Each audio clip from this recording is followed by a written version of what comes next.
Réélu président de la République pour un second mandat, Félix Tshisekedi est en fonction depuis le 20 janvier dernier. Après son investiture, place aux défis qu'il faut relever. Quels sont ces défis? Et parmi ces défis, quelles sont les priorités? Et quelles sont les réformes qu'il est censé opérer? Elie Mondonga, je vous salue à la place de ceux qui nous suivent. Merci beaucoup. Je vous salue également, Monsieur Joseph Outila. Merci de l'honneur que vous me faites de m'inviter sur votre plateau et bonne année. Merci beaucoup. Comment vous analysez à votre niveau ce deuxième mandat du président Félix?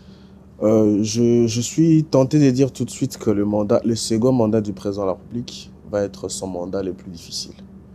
Le plus difficile parce que le premier mandat, il est dit lui-même, avec son parti d'ailleurs, qu'il n'a pas eu suffisamment de temps.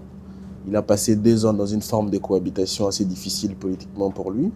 Ensuite, 2 ans simplement à vouloir gérer avec toutes sortes d'incongruités qu'il y a eu, tous les scandales qu'on a vus, détournements de gauche à droite. Et il a passé 1 année à préparer les élections. Là, il s'est fait réélire. C'est un score brillant, effectivement. Mais son élection pose plus de problèmes qu'autre chose. Parce que ça ne s'explique pas que lui, qui a toujours combattu dans l'opposition, 37 ans durant, qui se fasse réélire à 73% de voix, ça veut dire qu'il est entouré également d'amis et d'ennemis. Donc ça va être difficile pour lui dans ces contextes-là de pouvoir tirer les bons, séparer les bons des mauvais pour imprimer le Congo de ses rêves, le Congo dont il nous a parlé le 20 janvier dernier, qu'il résume autour de 6 points. Et surtout que les seconds mandats sur l'homme donne toujours un caractère un peu imposant. Il va vouloir s'imposer alors que politiquement, ça va lui être difficile. Donc je pense personnellement que ça va être extrêmement compliqué pour le président de la République. Ça, c'est de 1 au niveau politique. Et au niveau de réalisation, il y a beaucoup trop de défis qui l'attendent. Parce qu'au premier mandat, comme on l'a dit, il n'a pas eu le temps de vraiment s'imposer. Et là, il y a la question sécuritaire, il y a la question socio-économique, il y a énormément de questions. Et moi, je pense que les 5 ans qui viennent lui seront suffisamment insuffisantes et il ne pourra pas gérer comme beaucoup l'attendent, malheureusement. Et je sais que beaucoup se disent que le score qu'il a eu aux élections est une preuve que le mandat lui sera facile. Et moi, je pense le contraire. Et je crois qu'on aura le temps de Vous avez parlé de ce mandat qui sera le plus dur. C'est à quel niveau? Le plus dur parce que politiquement, d'abord. Moi, je ne comprends pas. Le jour où la CENI proclame et la Cour constitutionnelle qui fait la suite, 73% de voix, je me dis, il y a un problème. Parce qu'à quel moment Félix Antoine Tshisekedi est devenu politiquement l'homme le plus populaire? C'est du moment où il s'est fait entourer des leaders de chaque coin linguistique ou région de notre pays. Je suis d'accord. Mais ces leaders-là... Qui lui ont ramené leur électorat. Je suis d'accord. On est sur un plan politique. Mais ces leaders-là, 80% d'entre eux ont été ses opposants politiques pendant que lui faisait l'opposition. 80% d'entre eux n'ont jamais été d'accord avec lui. Ces leaders-là. Ces leaders-là qui ont appelé à voter pour lui. Et tous, ils le savent. Et lui et ces leaders-là le savent. Ça veut dire que c'est des rencontres ou des unions de fortune. Que ce n'est que de la stratégie politique. Vous comprenez? Au niveau de la population, évidemment, que ça peut s'expliquer par la propagande. Mais qui appelle à voter pour lui? Il y a moins de 5 ans, Bati était encore au FCC. Il y a moins de 5 ans, beaucoup qui sont aujourd'hui ces généraux étaient encore au FCC, qui bloquaient des ordonnances de gauche à droite. Et aujourd'hui, c'est ces hommes. Donc, politiquement, quand un ennemi traverse, c'est généralement plus dangereux. C'est généralement plus compliqué parce qu'il faut être prudent avec lui. Ça va prendre du temps de se faire confiance. Et on le voit déjà avec l'Union sacrée. On le voit déjà qu'au moindre mouvement des Camérés, c'est l'UDPS qui est alerté. Donc vous comprenez qu'on entre là dans une législature qui sera dominée par les calculs et les émotions politiques. Donc, vous parlez d'un Félix Tshisekedi mal entouré. Très mal entouré, avec les mains probablement liées, parce que l'ère que nous avons commencé... Lié par qui? Non, mais justement par ses alliés. L'ère que nous avons commencée est une ère d'opportunités politiques. Tout le monde espère et tout le monde va vouloir se positionner, se repositionner. Et les calculs politiques vont tellement être au centre de la question de la gestion de la République que le président de la République, très rapidement, il sera frustré. Et quand il est frustré, il va faire beaucoup d'erreurs politiques. Et très rapidement, il va se retrouver au cœur des petites guéguerres politiques et ça va lui faire passer du temps. Tiens, je vous donne un exemple. La constitution du gouvernement, ça sera la première question illustrative de ce dont je vous parle. Et vous allez vous rendre compte que la constitution du gouvernement, si j'ai raison, va prendre beaucoup de temps. Parce que les négociations seront rudes en raison de stratégies, des appétits politiques. Parce que les élections chez nous ont pris une connotation d'investissement. Ça veut dire que les gens, ils vont gagner pour ensuite négocier des postes. Ça, c'est la première question. La deuxième question, c'est la question des acteurs. Ça veut dire aujourd'hui, vous avez vu que les élections ont produit un contraste autour de ce que les gens entendaient. Il y a énormément d'émergence de jeunes dans des partis politiques, mais qui ont fait un échec aux législatives. Donc ces jeunes-là vont vouloir construire une force et aller solliciter des postes à l'exécutif. Chose qu'on peut attendre, que le président de la République peut attendre. Mais simplement, ceux qui sont élus, eux aussi vont vouloir revenir. Donc la négociation va être autour de ça. La constitution de gouvernement, les listes vont être, mais je vous dis, ça va être compliqué. Parce que les jeunes vont vouloir, on attend déjà ces discours-là, que ceux qui sont élus restent au Parlement et que le président de la République essaie de faire confiance à d'autres personnes. Lui-même, il dit qu'il ne fera plus les erreurs du passé, qu'il ne va plus gérer avec ceux qu'il considère comme corrompus ou tricheurs. Donc, il va falloir qu'il fasse confiance à d'autres personnes. Est-ce que les partis politiques qu'on sait aujourd'hui être sous l'égide des personnalités, des autorités morales, comme on les appelle, vont-ils vouloir cette démarche-là? Et ça va prendre du temps, ça va prendre énormément du temps. On risque de perdre énormément du temps. Et ça, ce n'est pas bien pour le chef de l'État parce que, comme je venais de le dire, les défis sont énormes. Alors là, on est en train d'analyser qu'est-ce qu'il doit faire pour qu'il soit au-dessus de ces problèmes-là que vous venez de relever. Ça sera assez difficile de lui proposer une solution. Assez difficile. Moi, si j'avais le président de la République en face de moi, je lui dirais tout simplement qu'il évite les erreurs politiques. Premièrement, parce que le second mandat, c'est le dernier. Oui. Ça donne à l'homme, au niveau de la personnalité, un caractère un peu plus imposant. C'est-à-dire, c'est pas vraiment de la dictature, mais il va vouloir s'imposer parce qu'il part. Mais en contrario, ça soulève d'autres questions parce que ceux qui sont avec lui commencent déjà à penser à l'après-lui. Ceux qui sont avec lui commencent déjà à préparer les élections des 5 années qui viennent. Donc moi, je lui dirais tout simplement d'éviter les erreurs. Oui, ce qui est logique. C'est légitime en politique. Voilà. Il faut qu'il évite des erreurs politiques. Je ne sais pas comment, parce que c'est extrêmement complexe et compliqué. Et si j'avais une stratégie, croyez-moi, je ne la donnerais pas tout de suite, ni là d'ailleurs, mais il faut qu'il évite des erreurs politiques, parce que les erreurs politiques ont toujours cette capacité-là de vous faire perdre du temps. Et deuxièmement, je dirais au président de la République d'avoir un regard particulier sur l'histoire. Parce que vous allez vous rendre compte que la vie politique, c'est un éternel recommencement historique. Et quand vous regardez l'atmosphère politique que nous vivons aujourd'hui, elle est très comparable à l'atmosphère politique de 1960, qui n'est pas une bonne chose, parce que l'atmosphère politique de 1960 nous entraîne à la crise de 61 jusqu'à 64, et qui prépare les lits pour l'arrivée de Mobutu, qui était un coup d'État. Et il est très comparatif à l'atmosphère de 1990, qui, encore une fois, n'est pas une bonne chose, parce que cette atmosphère-là nous fait rentrer dans la crise de 91 et de 93. Vous vous rappelez de la conférence nationale souveraine, qui, à mon avis, était une organisation politiquement chaotique, et qui prépare les lits de l'AFDEL. Et nous avons... C'est les mêmes indicateurs. Les causes sont quasiment réunies. Vous allez vous rendre compte qu'en 60, il y a eu un déficit d'hommes de qualité. Parce qu'on venait d'avoir l'indépendance, il fallait organiser l'État. On n'a pas eu suffisamment d'hommes. Vous savez comment est-ce que les gens sont devenus des généraux, des chefs d'état-major, des responsables de l'armée, des ministres. Vous vous rappelez du gouvernement, des commissaires généraux et tout ça, qui étaient des étudiants. Pourquoi? Parce qu'on n'avait pas la main-d'œuvre qualifiée en politique. Et aujourd'hui, c'est quasiment pareil. On n'a pas la main-d'œuvre qualifiée en politique.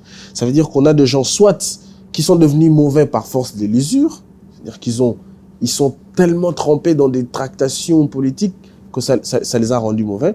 Soit on a des arrivistes, ça veut dire de gens qui arrivent là parce que bon, il connaît un cousin, il est frère à tel, pote à tel. Donc on a un problème sérieux en termes de casting.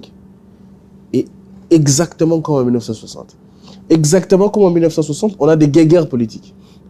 Ça veut dire que quand on arrive, Lumumba, Kasavubu, ça marche pas très bien. Lumumba, Tchombe, celui du Kasaï, là, j'oublie son nom.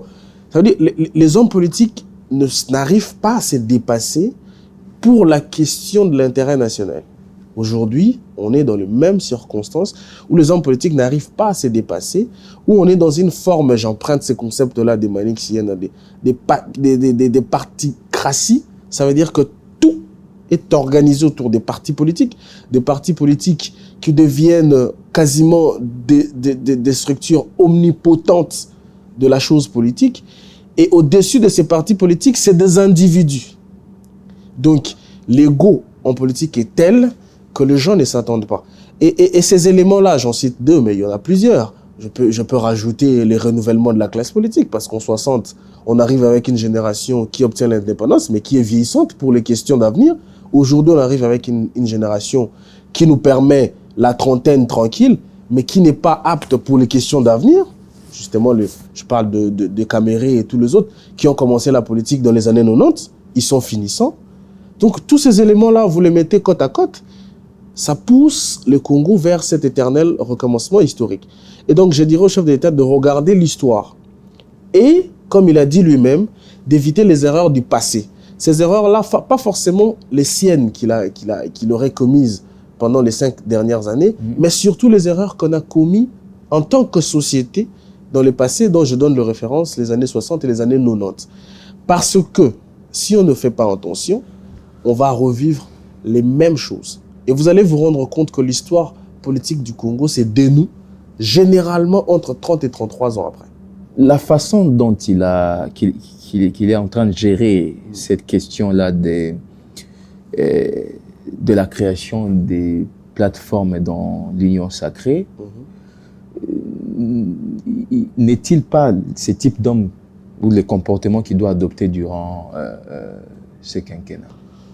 Puisqu'on le voit au-dessus de toutes les querelles politiques, pour préserver la cohésion nationale, il observe et il sait lui-même quand est-ce qu'il va décider. Oui, mais en ce moment, c'est pas comme s'il avait vraiment le choix. Parce que le Parlement vient de s'installer. C'est pas encore effectif d'ailleurs, on est encore à la période des birodage. Le gouvernement n'y est pas encore, lui vient de se faire élire. Donc, il n'a aucun intérêt à interagir dans les querelles intestines au sein de regroupements, de plateformes. Exactement, il doit demeurer comme ça. Il n'a aucun intérêt. Mais il ne peut pas demeurer comme ça, parce qu'il est appelé à l'action. Ça veut dire que, autant que c'est bien qu'il garde silence, autant que c'est mal, parce que si ces querelles-là ne s'arrêtent pas, ça va lui faire perdre du temps, comme je vous ai dit, que la constitution du gouvernement, à un moment donné, il sera appelé à s'imposer parce que ça va prendre énormément du temps. C'est son choix, après tout. Oui, mais c'est lui qui choisit. On sait comment ça se passe. Quand vous lisez notre constitution, le président de la République n'est pas un monarque. C'est vrai, on le place au-dessus des institutions, mais la praticabilité de cette constitution-là fait qu'il est lié par les accords, par les tractations, il est lié par les partis politiques. On peut commencer par le choix du Premier ministre. C'est pas lui qui choisit le Premier ministre. Vous comprenez ce que je veux dire? Il est obligé par la Constitution, au cas où il n'a pas la majorité absolue, tout ça, de choisir un informateur. Un informateur qui, lui, va faire le travail de constituer une majorité pour éviter la cohabitation. Et cette majorité-là, c'est celle-là qui va lui proposer des noms. Vous comprenez que le président de la République n'a jamais les mains libres. Il ne peut pas se réveiller comme ça et dire, bon, mais c'est Josué Fouti-là, en raison de votre incompétence dans tel domaine, je vous donne un Premier ministre, ça ne marche pas. Vous devez provenir des propositions de la majorité parlementaire parce que le gouvernement est l'émanation de cette institution-là. Donc, vous comprenez que les silences en ce moment, peut-être bien, mais il sera obligé de ne pas rester silencieux pendant longtemps. Et il va lui falloir une intelligence stratégique tellement supérieure pour gérer autant d'ego qui, moi, j'alerte là-dessus, qui est dangereux pour l'avenir de la République parce qu'on sait dans ces pays où nous ont toujours emmené les égos politiques. Je reviens sur mon exemple des 60 et des 90, que cette histoire-là, son dénouement, c'est essentiellement les querelles politiques et les égos politiques qui amènent généralement des situations sécuritaires très compliquées et très dangereuses. Surtout qu'en ce moment, nous sommes à l'ère de la sécurité. Et vous savez ce qui se passe à l'Est, vous savez un peu ce qui se passe au monde. Donc c'est une question sur laquelle le président de la République doit avoir un regard très important. Alors, vous avez peint un tableau d'un Congo ou disons d'un deuxième mandat qui mettra plus l'accent sur des questions politiques que des développements. Alors, moi, je reviens sur la même question. Comment faire pour éviter tout ça? Puisque je vois le président de la République être plus concentré sur des questions de développement, sachant que il n'a des comptes à rendre qu'à ses peuples, pas au présidium de l'Union sacrée, par exemple. Alors, des issues, mon avis d'analyste, des issues. Soit il y aura un arrêt naturel à cette surpolitisation de la vie nationale, parce que c'est vers ça qu'on tend. C'est-à-dire que toutes les questions de la vie nationale aujourd'hui sont conditionnées par une forme de politisation. Il en a déjà vécu avec les FCC. Effectivement. Mais et là, il a su contourner. Là, il continue, non. Là, il continue. C'est ça que je vous disais tout à l'heure. À chaque solution politique se pose un autre problème politique. Il a contourné, ok, mais c'était une solution de circonstance.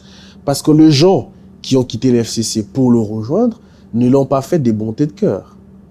C'est des gens qui sont venus pour des intérêts politiques. Et ces mandats-là, ils n'ont pas suffisamment eu le temps d'étendre leurs tentacules. C'est en ces mandats ici qui doivent, eux, avoir la main, parce que c'est aussi les mandats qui posent la question de l'après Tshisekedi. C'est-à-dire que tout le monde pose la question de qui va arriver après Félix-Antoine Tshisekedi. Donc, ce n'est pas des gens qui vont venir comme ça, tête courbée, à tout ce que le chef d'État va dire. Non, la négociation va être rude. Tout le monde va vouloir montrer ses biceps. Vous avez vu les résultats de législatives. Vous avez vu qu'après les législatives, les plateformes ont commencé à se créer pour mutualiser de plus en plus de forces politiques. En raison de quoi? En raison d'obtenir des choses dans la négociation. Alors, des issues, comme je disais, soit ça va se terminer naturellement, ça veut dire qu'on va connaître une crise, ça on l'a déjà connu, 65 et 97, il y en aura tellement marre qu'à un certain moment, un retour militaire au pouvoir va être légitime et déclenché légitimement, parce que je ne suis pas en train de prédire l'apocalypse, c'est des choses qu'on a connues. Vous parlez comme Cholet. Oui, c'est des choses qu'on a connues, évidemment. Quand on parle de 65... Qui appelait un jeune courageux de s'élever. Lui, il appelle. Moi, je fais une analyse. Je pars de faits que nous avons connus en 65, comme Mobutu vient faire un retour, enfin, vient avec l'armée pour faire taire les institutions. C'est un fait. Et on en est arrivé là comment? Par les guerres qui commencent de 60 jusqu'à 64. Mutinerie, rébellion, crise institutionnelle, crise politique. Et vous regardez aujourd'hui, on est dans la même configuration. Crise institutionnelle, crise politique, crise sécuritaire. Vous comprenez? Et deuxièmement, soit la voie d'issue, c'est des réformes. C'est-à-dire qu'il va falloir constater que la Troisième République a fait ses preuves et qu'elle est devenue obsolète et qu'il va falloir passer à une Quatrième République. Mais la difficulté de réforme, c'est la question des acteurs qui vont porter des réformes. Parce que c'est ça la question. On ne peut pas dissocier la volonté de l'acteur à l'issue, aux implications de la réforme. Qui va porter les réformes et quel est le degré d'intérêt des acteurs derrière ces réformes-là? Et là encore, pour une fois, ça risque de nous ramener à la première solution, qui est la solution naturelle. Et vous savez qu'à chaque fois que la nature prend le dessus sur l'intelligence, c'est généralement catastrophique parce que la nature a horreur du vide, elle vient généralement balayer.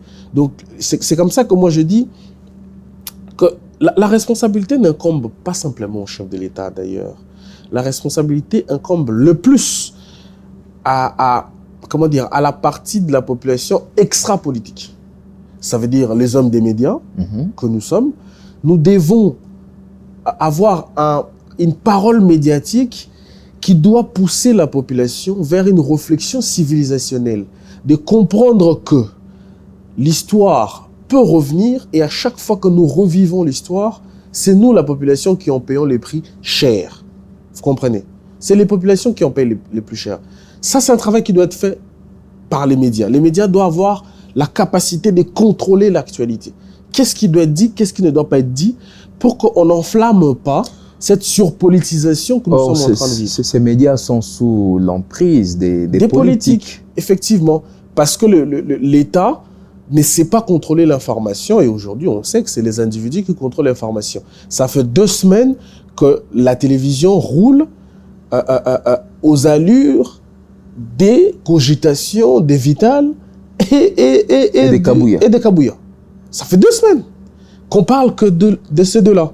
Et ils sont vraiment magnifiquement bien comme acteurs. Le moindre déplacement de chacun est filmé, diffusé. Mais vous ne vous rendez pas compte des conséquences sociopolitiques que les médias vont engendrer par ces véhicules de type d'information. Ça veut dire qu'on est en train de faire avaler à la population que le destin de toute une nation peut être entre les mains de 2 personnes. C'est ça que j'appelle la surpolitisation. Et ces gens-là, ils savent qu'aujourd'hui, comme ils ont la capacité de manipuler l'information, c'est dangereux, ça peut nous entraîner quelque part. Donc, premièrement, il y a les médias. Deuxièmement, il y a la classe intellectuelle. Je n'ai jamais compris pourquoi est-ce que la classe intellectuelle congolaise a toujours été en arrière-fond dans le front. Pourquoi les intellectuels ont du mal à prendre parole dans ces pays et pourquoi la réflexion intellectuelle a toujours du mal à captiver les esprits? Parce que les intellectuels ont un regard magnifique dans le sens où c'est dépassionné parce qu'ils n'y ont aucun intérêt. Mais malheureusement aujourd'hui, tous les intellectuels, ça c'est la maladie sociale, tous les intellectuels sont devenus des politiques. On a vu les candidatures. Plein d'intellectuels sont venus postuler pour être députés. Même des professeurs tricheurs. Des professeurs. Et ils se ridiculisent. Et la 3e catégorie, c'est les petits peuples. Que moi j'appelle bien les grands peuples parce que c'est lui qui est majoritaire. Les souverains primaires. Les souverains primaires. Il va falloir à un certain moment que nous soyons investis d'un esprit de la nation.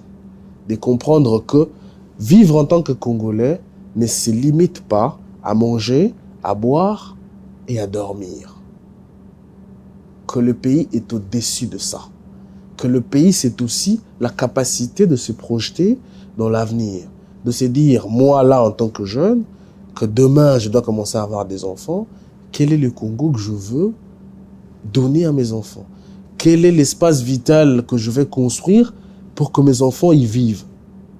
Et dès lors qu'on va avoir ces degrés d'implication-là, on aura un impact. Parce que moi, je vous alerte que nous allons vers un quinquennat de surpolitisation politique qui va empêcher la réflexion. Par exemple, prenons un exemple simple. Aujourd'hui, on sait, par l'expérience des 3 processus électoraux, que l'élection présidentielle couplée aux législatives est une erreur. On le sait. Que c'est une erreur parce que ça conduit toujours à une incongruité telle que les partis présidentiels ne savent pas obtenir la majorité. La campagne ne sait pas bien se faire parce qu'au même moment où le président de la République doit vendre sa vision qui est exécutive, le député national et provincial, lui aussi doit vendre on ne sait quelle vision d'ailleurs. Parce que lui, il est là pour légiférer, pour construire un arsenal juridique et faire un contrôle parlementaire. C'est une erreur, on le sait. Cette réflexion-là, on doit avoir le courage de la mener. Mais qui va la mener? Parce que dès que vous la commencez, il y a un camp qui voit là la possibilité que Félix Tshisekedi se représente. Et c'est ça la surpolitisation politique. Ça veut dire qu'on a enfermé la capacité libre d'une réflexion de s'étendre. Très bien. Parmi les priorités, on parlerait là de la situation sécuritaire dans l'Est, qui est l'enjeu numéro 1 du second mandat. Effectivement. On a vu le chef de l'État plus diplomatique qu'offensif, que militaire. Devons-nous continuer de cette façon-là? Moi, je pense que c'est extrêmement complexe parce que sur la question sécuritaire, énormément d'erreurs ont été faites. Et aujourd'hui, je ne vous le fais pas dire, commencer une réflexion autour de cette question, il va falloir programmer vraiment une série d'émissions. On va venir avec beaucoup d'éléments et expliquer. Mais... Bon, comparons juste la façon de faire du chef de l'État pour résoudre la crise dans l'Est, sa façon de voir les choses lors du premier mandat et ce qui peut être réparé tout au long de ces seconds quinquennats. Tout justement. Ça veut dire que le second quinquennat, on va vers un plus gros flou qu'au premier mandat. Oui. Pourquoi? Parce que en fait, on s'est introduit, moi je pense, ça c'est vraiment une pensée personnelle, dans une erreur des propagandes politiques. Le fait d'avoir désigné l'ennemi, c'est très bien pour la conscience nationale. Oui. Aujourd'hui, on sait que c'est le Rwanda qui nous attaque et tout. C'est très bien. Mais là où c'est difficile, c'est que ça bloque toute capacité d'aller en négociation pour trouver la paix. Pendant que nous n'avons pas les moyens de faire la guerre. C'est ça l'erreur. Et c'est ça la difficulté de la propagande. Négociation avec qui? Non mais Monsieur le Rwanda soyons le M23. Soyons sincères. Parlons comme des hommes qui traitons le fait. Quelle est la puissance militaire qu'on a aujourd'hui d'arrêter la guerre à l'Est? Quand vous avez un ancien président de la CENI qui devient un rebelle, qui va ici au Kenya faire une déclaration de rébellion, personne ne l'arrête. Et un président kenyan qui vient pour dire le Kenya c'est une démocratie, on n'a pas vocation à arrêter des gens, et que quelques mois après, c'est lui qui vient à l'investiture du chef de l'État. Quels sont les moyens que vous avez de faire la guerre? Monsieur Nanga est ici, sur le territoire congolais, on n'arrive pas à l'arrêter. Les M23 sont là depuis 600 jours.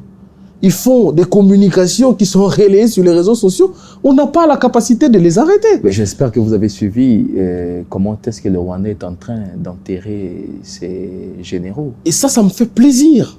Ça me fait plaisir en tant que nationaliste. J'ai envie que notre armée soit encore plus forte que ça. Mais la réalité, ne tombons pas. C'est comme ça que je dis, ne tombons pas dans la propagande. Ça, c'est vraiment la propagande des réseaux sociaux. Parce que quand vous contactez ceux qui sont sur terrain, on vous raconte une autre réalité, quelquefois même méconnue, et par les autorités et par les grands publics. Donc, à un certain moment, si on veut privilégier la paix, la solution serait, peut-être pas avec le Rwanda, mais de se retrouver dans la sous-région et discuter très sérieusement des questions de l'insécurité dans l'Est. Ça a été fait. Oui, mais non, mais ça, c'était pas sérieux. C'était pas sérieux. On va voir avec ce qui va se passer, l'arrivée de la SADC, on va voir comment ça va se passer. Mais le problème, c'est la capacité de nos négociateurs. Moi, j'ai comme l'impression que les gens qui vont négocier au nom de la République démocratique du Congo ne maîtrisent pas complètement eux-mêmes aussi la situation sécuritaire. Donc, quand on manque de la puissance militaire, c'est la voie diplomatique. C'est la voie diplomatique qu'il faut privilégier. Mais le problème, c'est qu'on a enveloppé la voie diplomatique par un discours propagandaire, comme quoi les Rwandais, c'est l'ennemi, on ne peut plus rien faire avec eux. Les M23 sont terroristes, on ne peut plus rien faire. Non, avec les Rwandais peut-être, mais à condition qu'ils n'occupent plus les territoires congolais. Oui, mais ces conditions-là s'imposent où? La condition du chef de l'État. Oui, mais ça s'impose. Et il l'a dit devant les diplomates. Ça s'impose où, justement? Ça s'impose autour d'une table de négociation. Aujourd'hui, même moi, comme on est en train de faire cette émission, dès que je parle de la négociation, on va dire partout sur le réseau que je suis de l'autre camp. Alors que ce n'est qu'une solution. Ça s'impose la négociation. Parce que je ne pense pas qu'on ait la puissance militaire suffisante pour vaincre cette guerre. À un certain moment, il va falloir qu'on en arrive à ce point-là.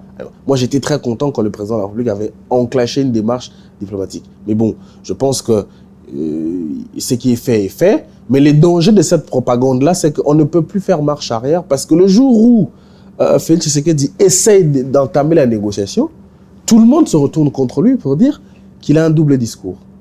Alors que normalement, on ne peut pas continuer à envoyer nos hommes à mourir dans le front, tout en sachant qu'on a un problème d'organisation militaire, on a un problème de discipline dans l'armée, on a un problème de corruption dans l'armée, ça c'est pas mes mots, c'est le chef d'État lui-même qui les dit.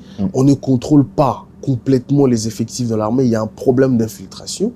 Et derrière cette guerre-là, il y a des forces excessivement plus puissantes que le Rwanda, l'Ouganda et l'M23 que nous indexons et qui ont un contrôle. Et une autre dimension, pour finir avec ça, c'est qu'il y a la dimension géopolitique internationale, où dans cette guerre-là, très prochainement, vont s'inviter toutes les puissances aujourd'hui qui se font la guerre. On est un peu comme dans les années 60, encore une fois, dans une forme de guerre froide. Vous comprenez? Donc, moi, je pense que cette rhétorique-là, d'avoir très rapidement vendu l'absence de la négociation, l'interdiction formelle de la négociation avec les M23, le Rwanda et compagnie, bloque un peu la machine diplomatique, à moins que le président de la République use des voies diplomatiques sombres. Alors, on va très rapidement parler social, économie, mais tout cela se résume par le choix de celui qui sera le Premier ministre. Oui. Très prochainement, ça sera fait. Vous voyez ces deux figures qui accompagnent les chefs de l'État. Je n'aimerais pas qu'on parle des individus. C'est important. Mais le profil peut déterminer celui qui va succéder à Samuel Condé.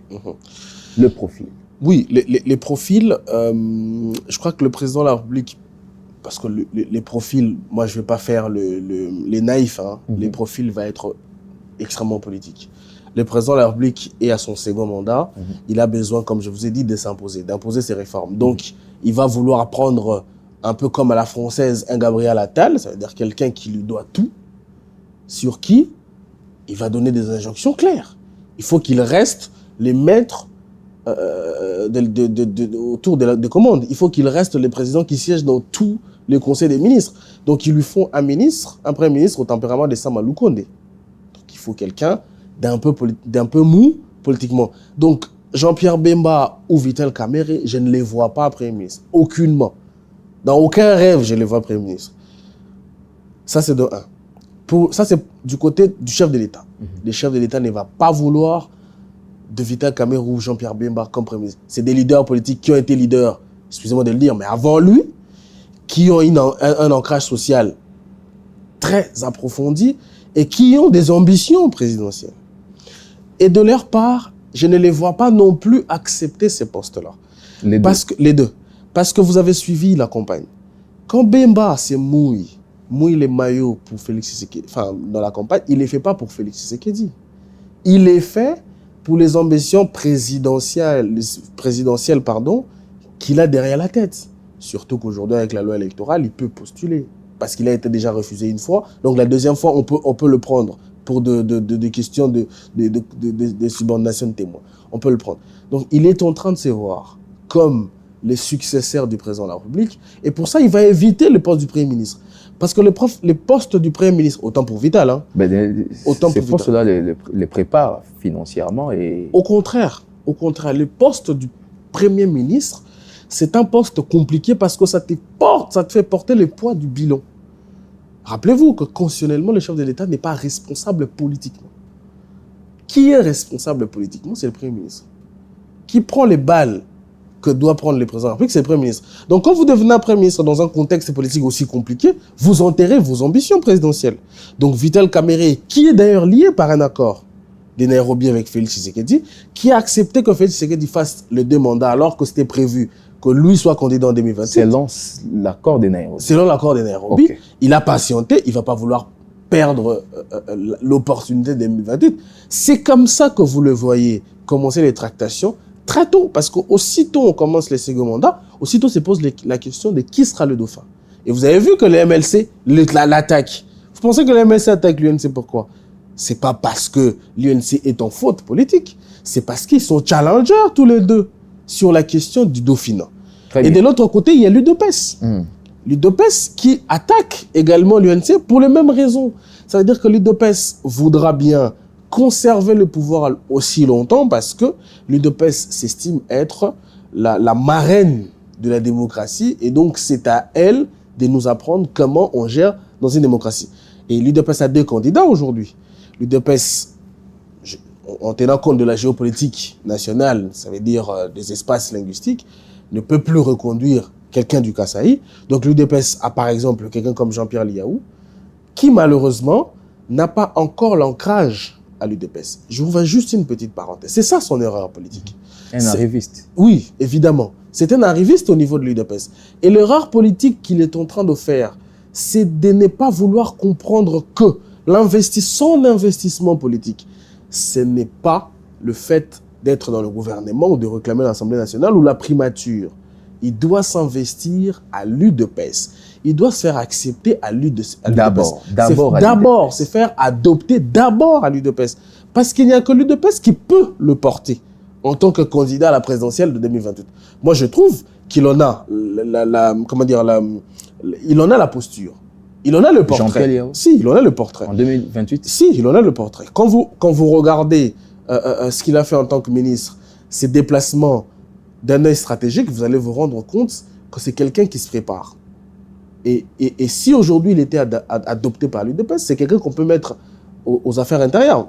On peut faire de lui un ministre de l'Intérieur, comme ça qu'il connaisse la territoriale, et il peut être porteur d'un projet de réforme et de renouvellement qui peut lui faire gagner les élections avec toute les forces politiques. Merci. Et juste pour chuter, le deuxième visage, c'est Jacquemain Chamani, qui aujourd'hui émerge politiquement petit à petit. Qui peut être... Non, lui, il est bon dans le couloir. Oui, mais qu'est-ce que vous derrière les rideaux. Qu'est-ce que vous en savez? Qu'est-ce que vous en savez? C'est un stratège. Oui, mais... il est bon pour les stratégies politiques. Oui, on a dit ça des Pompidou également, mais il est devenu président de la République. Qu'est-ce que vous en savez? On a dit ça. Ça veut dire, le problème, c'est juste savoir saisir l'opportunité au bon moment. Et il a fait la campagne autour du président de la République. C'est lui qui a fait la campagne. C'est quelqu'un qui commence à connaître le Congo. Il est aussi présidentiable. Donc, vous comprenez que les trois grands partis vont s'avoir. Il faut associer à ça l'AFDC et tous les autres qui commencent à venir avec des ambitions, des petites ambitions, mais qui vont grandir pendant ces 5 ans. Et je ne vois pas ces deux-là devenir Premier ministre. Mais j'ai l'impression que le chef de l'État peut nommer une femme. Okay. J'ai l'impression que le chef de l'État peut nommer une femme à la primature. Et ça sera politiquement intéressant pour lui s'il a une solution politique vraiment pour résoudre le problème du pays, parce que ça va lui donner beaucoup de présence exécutive et qui peut vraiment s'asseoir pour implémenter le Congo de son choix. Merci beaucoup. Il aura un peu de la facilité au niveau des parlementaires, parce que je ne vois pas cette législature lui tenir tête comme les législatures passées. Très bien, merci beaucoup Eli Mondonga. Je précise que vous êtes analyste politique. Tout ce qui a été dit ici dans le cadre de cette émission, ce ne sont que des analyses. Ce ne sont que des analyses. C'est par ce mot que nous terminons cette émission. Merci de nous avoir suivis et merci à toutes les chaînes partenaires qui nous accompagnent.